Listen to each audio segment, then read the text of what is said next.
Hello everyone, I am Dr. Deepti from Tooth and Implants Lucknow and welcome back to my Kids Dental Series.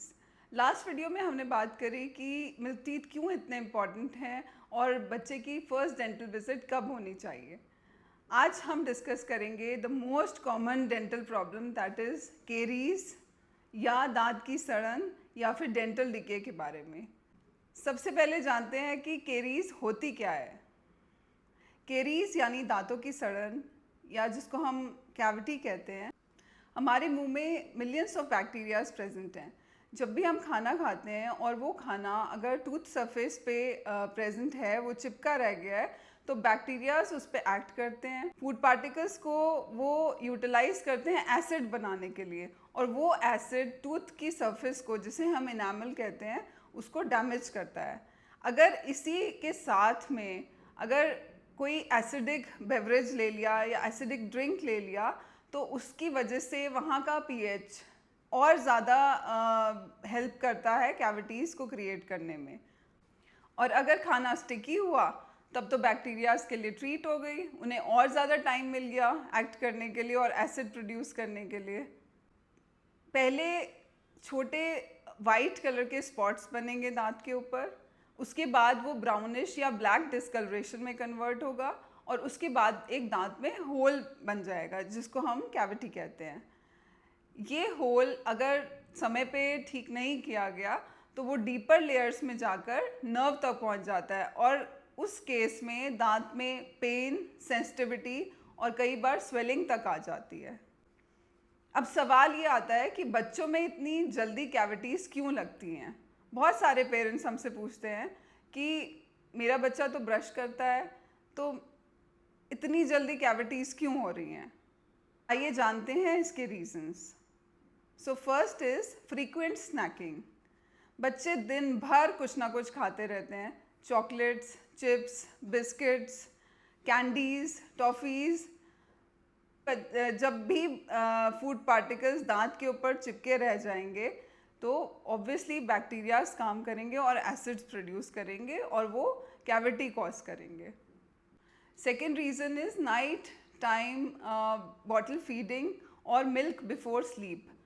रात भर वो milk की layer दांतों के ऊपर चिपकी रहेगी और अगेन बैक्टीरियाज के लिए पूरी रात भर का टाइम है काम करने के लिए। Improper brushing. जब बच्चे ब्रश करते हैं तो वो बहुत जल्दी में ब्रश करा या फिर कॉर्नर्स ऑफ टीथ या गम लाइंस, उन एरियाज़ को वो छोड़ देते हैं साफ़ करना और उस जगह पर बैक्टीरियाज और फूड ट्रैप्ड रहता है। So that is one of the reasons. Sticky food, जैसे मैंने अभी बताया, खाना अगर चिपचिपा होगा तो वो ज़्यादा देर तक दांतों के ऊपर स्टे करेगा और बैक्टीरियाज को काम करने के लिए उतना ही ज़्यादा समय मिल जाएगा। A very common cause is deep grooves in molars. बच्चों के दांतों में जो मोलर्स हैं, जो चबाने वाली सर्फेसेस हैं दांत की, उसमें डीप ग्रूव्स होते हैं, तो वो बैक्टीरियाज और फूड वहाँ पे ट्रैप्ड रह जाते हैं, वो ढंग से क्लीन नहीं हो पाते। So parents, frequent eating, improper brushing and sticky food means cavities.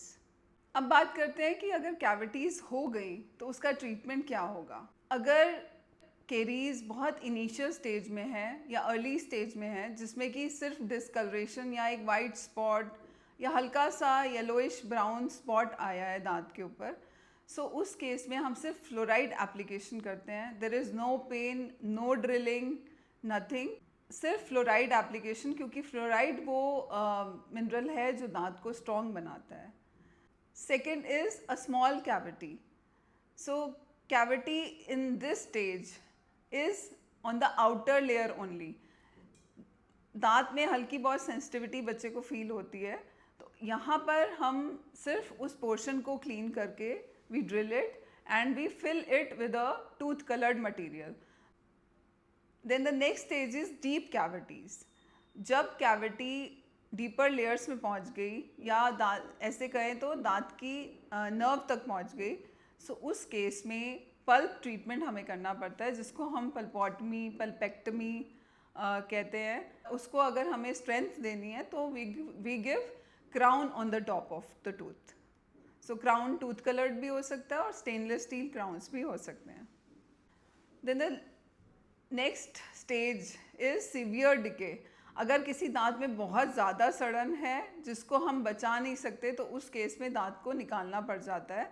और अगर परमानेंट टूथ के आने में टाइम है सो उन केसेस में हमें स्पेस मेंटेनर्स भी देने पड़ते हैं।